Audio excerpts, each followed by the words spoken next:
Il y a 2 semaines, j'ai fait une vidéo où j'explique les problèmes que je rencontre avec les systèmes de gestionnaire de fenêtres qu'on a sur les systèmes d'exploitation comme Windows, macOS et aussi les problèmes que je rencontre avec les Window Manager qu'on a sur Linux. Et j'avais expliqué le concept que j'ai créé que j'ai appelé le feed scroller, où l'objectif en fait c'est de ne plus avoir besoin de redimensionner et de repositionner les fenêtres constamment et de rendre ça automatique avec un système qui fait ça tout seul. Si tu veux voir ça un peu plus en détail, je laisse un lien vers la vidéo dans la description. Mais du coup, dans cette vidéo, j'avais fait un prototype et aujourd'hui, j'ai fait la première version bêta de ce concept. Et donc, je vais commencer par te montrer exactement à quoi ça ressemble et comment ça fonctionne. Donc là, on est sur mon bureau. Donc si j'ouvre une première fenêtre, elle va se mettre comme ça en plein écran. Si j'en ouvre une deuxième, elle va se mettre à côté ici. Si j'en ouvre une troisième, ça va décaler. Là, comme tu as vu, j'ai mis exprès les animations un peu lentes pour qu'on puisse voir vraiment ce qui se passe. Ça a décalé cette fenêtre et ça a mis la douelle ici. Et si je en ouvre encore une autre, elle va se mettre là. Et c'est là où je rencontrais des problèmes, c'est que dans la plupart des tiling managers qu'on a sur Linux, à ce stade, quand on va ouvrir une nouvelle fenêtre, et ben ça va réduire l'espace d'une de ces fenêtres-là. Et ça te donne des fenêtres qui sont beaucoup trop petites et qui sont pas vraiment pratiques à utiliser. Du coup, là, dans FeedScroller, ce que ça va faire, c'est qu'il va considérer qu'il n'y a plus assez d'espace sur l'écran pour avoir des tailles de fenêtres qui soient vraiment utilisables. Et donc, si j'ouvre une nouvelle fenêtre, et ben, ça va scroller comme ça sur le côté et ça va ouvrir la fenêtre ici. Donc on peut changer, en changeant de focus, et ben, on peut scroller de droite à gauche. Et là, si je continue à en ouvrir, ça va continuer comme ça, jusqu'à on peut en ouvrir à l'infini. Et c'est un peu ça le concept du coup de FeedScroller. Alors si tu as vu la première vidéo que j'avais faite sur FeedScroller, tu as peut-être remarqué que le positionnement des fenêtres, c'était pas exactement comme je l'ai fait ici. En fait, c'est parce que je me suis rendu compte d'une limitation, ou plutôt d'une erreur de conception que j'avais pas vraiment réalisé quand j'avais fait la vidéo il y a 2 semaines. C'est que, en fait, à la base, je voulais avoir un système où les fenêtres, elles s'ouvraient plutôt soit en mode ligne, soit en mode spirale. Donc en fait, c'était comme c'est représenté sur le schéma qui est ici. En fait, tu aurais la première fenêtre qui se mettrait en haut à gauche, ensuite la deuxième en haut à droite, la troisième en bas à gauche et la quatrième en bas à droite. Alors que là, dans FeedScroller, comme je l'ai fait, du coup, si tu ouvres 4 fenêtres, ben en fait, tu as la première ici, la deuxième en bas à gauche, la troisième en haut à droite et la dernière qui est en bas à droite. Donc en fait, ça fait plus un style colonne plutôt qu'un style en ligne comme je voulais faire au début. Et donc en fait, le problème, c'est que si on fait en ligne, par exemple, comme ça, et ben, quand tu vas arriver à 6 fenêtres, et ben, tu vois qu'il va y avoir une incohérence. Donc ici, on voit qu'au lieu on a A, B, C, D en ligne, mais en fait, il y a E qui est ici. Et la vue que tu vas avoir, où tu vas voir les 4 dernières fenêtres, et ben, du coup, c'est plus vraiment cohérent. Parce qu'au lieu d'avoir une ligne comme ça, on a B, E, D, F, alors qu'on devrait avoir C, D, E, F. Et ça, je pourrais faire pour que ça garde le même ordre, que ça reste dans le même ordre, mais ça voudrait dire qu'il faudrait que je réagence les fenêtres en fonction des fenêtres qui sont affichées. Donc il faudrait avoir de cette manière A, B comme ça, qui sont en colonne et plus en ligne, mais de toute façon qui sont pas visibles, donc c'est pas grave. Et après C, D, E, F qui sont en ligne, et donc là C, D, E, F seraient dans le bon ordre. Et en fait, on veut pas avoir les fenêtres qui changent de positionnement quand on déplace la vue, parce qu'après c'est trop difficile de s'y retrouver. Si on est dans cette configuration là, imaginons je scrolle vers la gauche pour afficher les 4 premières fenêtres, et ben il faudrait réagencer les fenêtres pour faire A, B, C, D comme ça, et du coup en fait leur positionnement il changerait. Là on a C qui est visible et il passerait en bas à gauche alors qu'avant il était en haut à gauche. C'est hyper compliqué de s'y retrouver. Mais du coup, voilà, c'est ce que j'ai réalisé, c'est que à cause du scrolling, le fait d'avoir une espèce de grille en colonne et en ligne, ça fait que ça force un petit peu à avoir, comme je l'ai fait là, comme je l'ai implémenté, avec un style de colonne pour que toutes les fenêtres restent dans le bon ordre. Donc là, c'est pour ça que j'ai fait une implémentation comme ça, mais ce que je compte faire, c'est que là c'est juste la première version, et après je vais implémenter un mode où l'utilisateur pourra choisir entre le mode order, qui est le comportement que j'ai implémenté aujourd'hui, et le mode spatial, où là ça va un peu plus respecter ce qui est important, ça va pas être l'ordre dans lequel les fenêtres ont été ouvertes, mais le positionnement sur l'écran.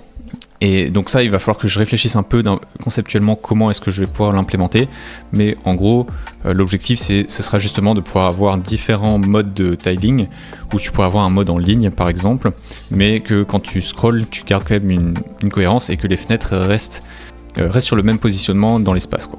Donc là, il y a encore quelques petits trucs qui fonctionnent pas trop dans la première version.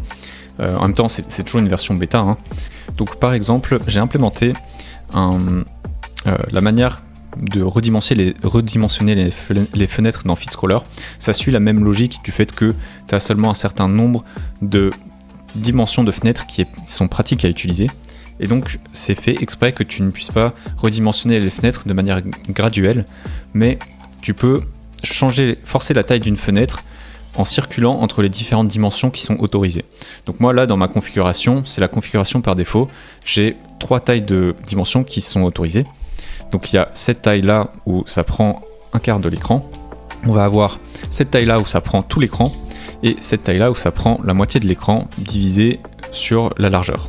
Et donc j'ai un raccourci clavier pour pouvoir circuler entre ces 3 tailles, ou pour repasser en mode auto.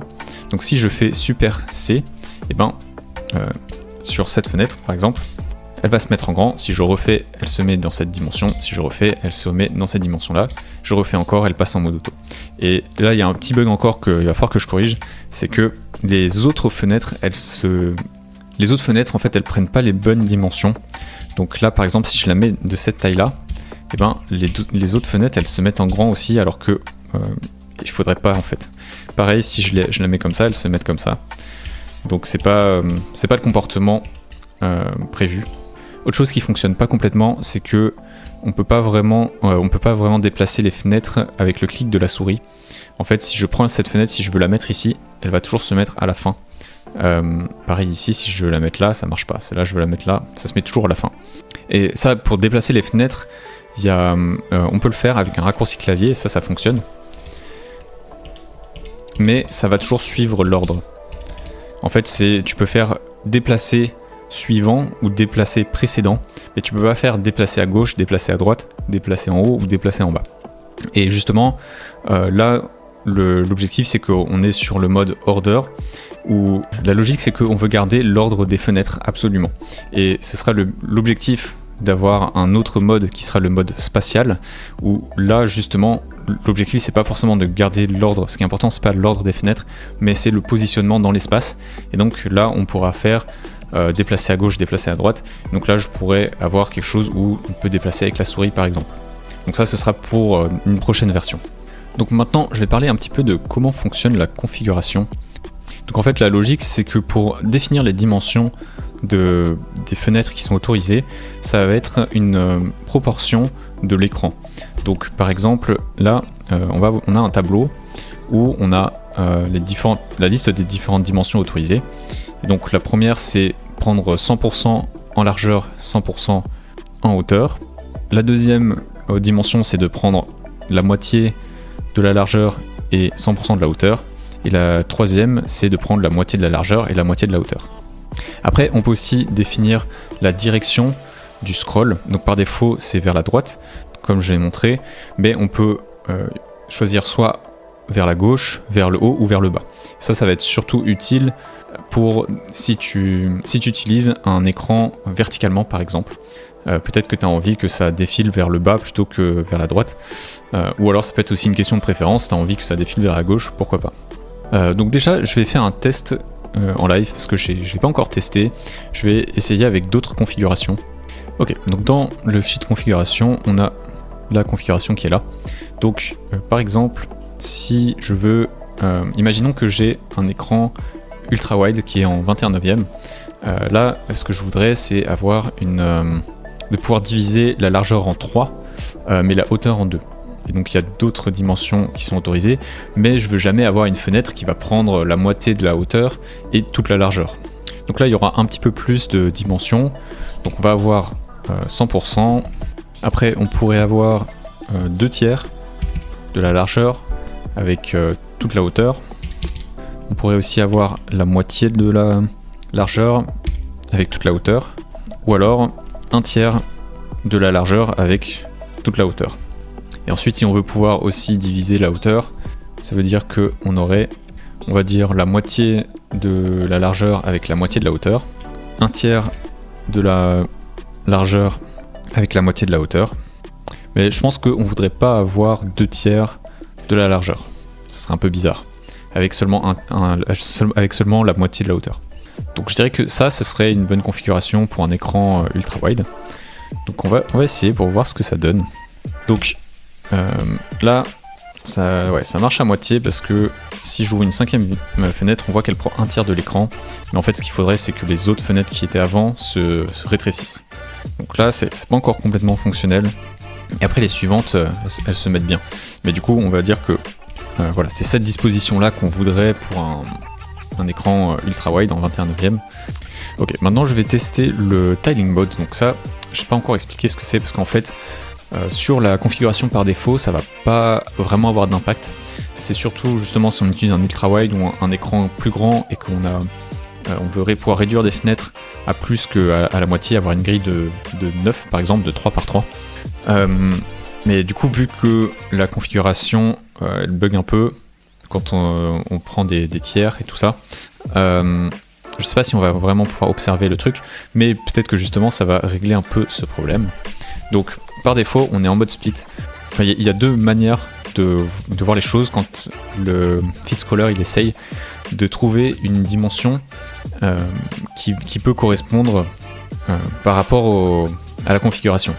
Donc quand il est en mode split, en gros ce qu'il va faire, c'est qu'il va chercher la fenêtre la plus grande et il va voir s'il peut la diviser en 2 en utilisant des dimensions qui sont autorisées. Donc c'est pas obligé d'être 2 dimensions identiques, mais en tout cas de juste splitter cet espace où il y a la fenêtre la plus grande sans changer les autres fenêtres. Après, l'autre mode, c'est le mode Adjust. Et donc ça, la logique, c'est que on va essayer de trouver la configuration qui permet d'avoir que toutes les fenêtres aient la même taille ou la taille la plus similaire possible. Et donc, en gros, ce que ça va faire, c'est que, par exemple, sur un ultra wide, imaginons, on a 3 fenêtres, on ouvre 2 fenêtres, elles vont s'ouvrir comme c'est là. Si on ouvre une 3e fenêtre et qu'on est en mode split, alors il va faire comme ça fait actuellement, il va diviser comme ça. Par contre, si on est en mode Adjust, au lieu de faire ça, il va essayer de faire pour que les 3 fenêtres aient une taille similaire. Et là, on pourrait avoir les 3 fenêtres de la même taille en faisant 3 colonnes. Elles vont être toutes les 3 l'une à côté des autres. Et là, ça paraît logique sur un écran ultra wide, mais ça paraît pas forcément logique sur un écran 16/9 comme j'ai là, 16/10. Donc, on va voir. Ouais, ok. Donc là, ça marche pas vraiment comme prévu, même pas du tout. Donc, il faudra que je corrige tout ça. Je vais remettre comme c'était. Donc maintenant, je vais tester pour voir comme si on avait un écran vertical. Donc pour ça, je vais prendre un autre écran. Ok, j'ai branché un écran en mode vertical. Donc je vais modifier la configuration. Et donc en fait, ce qu'on peut faire, c'est que on peut appliquer une configuration différente pour chaque moniteur, pour chaque écran. Donc par défaut, tu as la config défaut qui va être appliquée si l'écran n'est pas spécifié. Mais si l'écran est spécifié, alors ça va overrider cette configuration. Donc là, mon écran, il s'appelle HDMI A1. Et donc pour un écran en mode vertical, c'est un écran 16/9 en 1080p, tout simple. J'ai mis en vertical. D'abord, on va lui mettre ses dimensions. Donc ça peut prendre soit tout l'écran, soit la moitié de l'écran en hauteur, mais toute la largeur. Et sinon, c'est tout. On veut pas que la largeur elle puisse être divisée. Donc déjà, je vais essayer juste en modifiant ça, voir ce que ça donne. Ok, alors déjà, j'ai la configuration par écran qui fonctionne pas. Donc ce que je vais faire, c'est que je vais mettre la configuration en globale pour cet écran-là et je vais essayer juste du coup sur l'écran vertical. Donc on va positionner mon écran, il est là. Ok, j'ai mon écran qui est là. Ok, donc là, si j'ouvre une fenêtre, elle va se mettre en plein écran. Si j'en ouvre une autre, elle se met comme ça. Et là, ça continue sur la droite. Donc c'est voilà, comme prévu. Ça va changer la configuration de cette manière. Et donc maintenant, je vais changer la direction du scroll. Donc maintenant, quand je vais ouvrir des nouvelles fenêtres, ça va du coup scroller vers le bas. Et voilà, du coup, si on veut avoir ce comportement sur un écran vertical, on peut. Donc après, le dernier paramètre que je veux montrer, c'est un paramètre qui s'appelle l'insert mode. Donc en fait, c'est simplement où est-ce qu'on va insérer une fenêtre. Quand on ouvre une nouvelle fenêtre, où est-ce qu'on veut qu'elle s'insère. Donc par défaut, le mode, c'est le view mode. Donc c'est le comportement que tu as vu jusqu'ici, où en fait, la logique, c'est que la fenêtre, elle va s'ouvrir à la suite de la fenêtre qui est visible. Donc imaginons, j'ouvre plein de fenêtres, je me mets tout à gauche. Là, si j'ouvre une nouvelle fenêtre, en fait, elle va s'ouvrir à la suite de la dernière fenêtre qui est visible. Donc, hop, elle va s'ouvrir ici. En gros, c'est ça la logique. Si je me déplace un peu par là, hop, là, elle va s'ouvrir ici. Donc, voilà. Ça, c'est le mode l'insert mode en mode view. Ensuite, donc les options différentes qu'on a, on va avoir last qui va toujours mettre la fenêtre tout à la fin. Donc, je vais te montrer. Donc là, j'ai toutes mes fenêtres qui sont ouvertes. Si je me mets tout à gauche et que j'ouvre une nouvelle fenêtre, elle s'ouvre tout à la fin. Là, je remonte. Si j'ouvre une fenêtre, elle va s'ouvrir vraiment tout à la fin. Et à chaque fois, voilà, ça continue à la fin. Même si je suis de ce côté-là, hop, ça va toujours ouvrir tout à la fin. Après, on a le mode first où ça va être tout au début au lieu d'être tout à la fin. Donc là, je me remets tout au début. Si j'ouvre une fenêtre, voilà, elle va s'ouvrir là. Si je me mets tout à la fin, c'est pareil, elle va s'ouvrir tout au début, comme ça, voilà. Et après, les deux autres modes qu'on a, c'est le After Focused ou Before Focused. Et donc là, ça va être en fonction de la fenêtre qui est en focus. Ok, donc maintenant, imaginons, j'ai la fenêtre en haut à droite qui est en focus. Si j'ouvre une nouvelle fenêtre, le After Focus, ça va du coup la mettre juste après. Donc ça va mettre ici. Si c'est celle-là qui est en focus, ça va mettre ici juste après. Et le Before Focus, c'est l'inverse. Ça va mettre avant la fenêtre qui est en focus. Donc par exemple, si là maintenant je suis en Before Focused, si j'ai cette fenêtre qui est focus, alors ça va la mettre ici, ça va décaler toutes les autres. Donc maintenant, je vais te montrer comment est-ce que tu peux installer et configurer FeedScroller si toi tu as envie de le tester. Donc déjà, le projet est open source et disponible sur GitHub, donc je vais mettre le lien dans la description. Et dans le README, ça explique juste le concept de base, mais là, si tu vas dans User Guide for Hyperland Custom Layout, c'est le guide utilisateur pour installer et configurer. Et donc là, pour l'instant, FeedScroller, je l'ai implémenté pour Hyperland version 0.55. Donc là, moi, je suis sur CachyOS, qui est basé sur Arch Linux, et j'utilise Hyperland. Donc déjà, pour que ça fonctionne, forcément, il faut que tu utilises Hyperland. Et en fait, c'est un custom layout qui est développé en Lua. Et ma version de Hyperland, c'est la version 0.55.4. Donc là, ça fonctionne sur cette version. Je garantis pas que ça fonctionnera sur d'autres versions. Mais en tout cas, sur toutes les versions de 0.55, ça devrait fonctionner. Et ça utilise un autre prérequis, c'est que tu dois utiliser une configuration en Lua et pas en .config. Sinon, ça va pas marcher. Donc après, si tu vas sur le GitHub, tu vas voir qu'il y a un dossier layout. Donc il faut que tu récupères ce dossier. C'est là où contient tout le code du layout. Et ensuite, il faut que tu mettes ça quelque part sur ton ordinateur. Donc moi, ce que j'ai fait, c'est que dans .config, /hyper, là il y a la configuration Hyperland, donc c'est certainement pareil pour toi. Et donc là j'ai rajouté un dossier layouts et dedans j'ai créé le dossier feed-scroller et donc j'ai mis directement les fichiers à l'intérieur. Ensuite dans ton fichier hyperland.lua, donc c'est là où tu as ta configuration Hyperland, tu dois ajouter feed-scroller dans ce fichier. Donc c'est avec cette ligne ici, require. Donc moi vu que j'ai mis dans layout feed-scroller, et c'est pour ça que je dois mettre ça.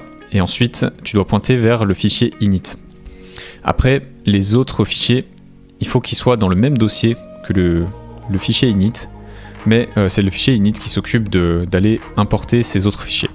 Donc dans ta config Hyperland, tu as juste besoin de pointer vers le fichier init et tu peux renommer les dossiers comme tu veux. Ça c'est indépendant. Ensuite il faut que tu ajoutes feed-scroller comme layout. Donc ça, si tu sais pas comment faire, c'est aussi dans la configuration Hyperland. Et là tu dois avoir une balise config dedans général, et ici tu as layout et tu vas mettre le layout par défaut que tu veux utiliser. Et donc pour y faire référence à feed-scroller, il faut que tu mettes l'ua::feed-scroller parce que c'est comme ça que le fichier init il le référence. Si tu veux pas forcément l'utiliser par défaut, moi ce que j'ai fait aussi c'est que j'ai mis un raccourci clavier pour changer de layout. Et donc pour faire ça, là j'ai mis Super U par exemple. Ça te permet, là ça me permet de changer de layout. Donc j'ai mis Super Y pour utiliser le layout scrolling. Tu peux mettre Dwindle si tu préfères, enfin le layout que tu préfères, pour pouvoir repasser sur ce layout. Et Super U pour passer sur feed scroller. Et donc c'est avec la commande que tu vois ici. Donc une fois que tu as fait ça, c'est bon, tu as feed scroller qui est installé. Maintenant, pour le configurer, il faut que tu ailles du coup modifier le fichier config.lua qui est dans le dossier du layout. Et donc là c'est le fichier que je montrais tout à l'heure quand je faisais les tests de configuration. Tu peux modifier directement cette partie là, c'est tout au début du fichier. Tu as ici la configuration, et pour savoir les différentes configurations que tu peux utiliser, du coup dans le guide utilisateur, il y a tout qui est expliqué, tous les paramètres différents que tu peux utiliser et ce qu'ils font. Donc comme tu l'as vu, il y en a certains qui sont buggés, qui ne fonctionnent pas, mais je vais essayer de les corriger assez vite, et quand tu verras cette vidéo, ils seront peut-être déjà corrigés. Après, tu peux du coup mettre des raccourcis clavier vers les commandes de feed-scroller.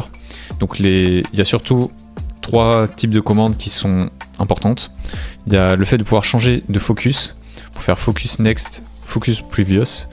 Donc là moi j'ai mis Super Z et Super X, parce que j'ai un clavier QWERTY, du coup le X et le Z sont à côté. Donc tu peux ajouter ça dans tes keybinds, dans ta config Hyperland. Et après j'ai mis Super Shift Z et Super Shift X pour déplacer les fenêtres Previous et Next, pour déplacer les fenêtres en avant ou en arrière. Et la dernière commande du coup qui est intéressante, c'est la commande pour forcer une dimension. Donc là moi j'ai mis sur Super C, comme ça j'ai mes 3 lettres qui sont à côté, et tu peux l'implémenter avec cette ligne là. Voilà, c'était la présentation de la première version bêta de feed-scroller. J'espère que ça t'a plu. Si tu veux le tester, n'hésite pas à aller sur le guide et essayer toi-même, et à me dire en commentaire ce que t'en penses. Et si jamais tu trouves d'autres problèmes ou si tu as des suggestions, n'hésite pas à me dire en commentaire. Donc même si là, feed-scroller est encore en bêta, je trouve qu'il est suffisamment avancé pour être utilisable. Donc moi, je vais l'utiliser par défaut. Et comme ça, je vais pouvoir l'améliorer, et je compte bien ajouter des nouvelles fonctionnalités, des nouveaux paramètres et corriger les bugs. Donc like la vidéo si ça t'a plu, et abonne-toi si tu veux suivre la progression de ce projet. Et sur ce, je te dis à la prochaine.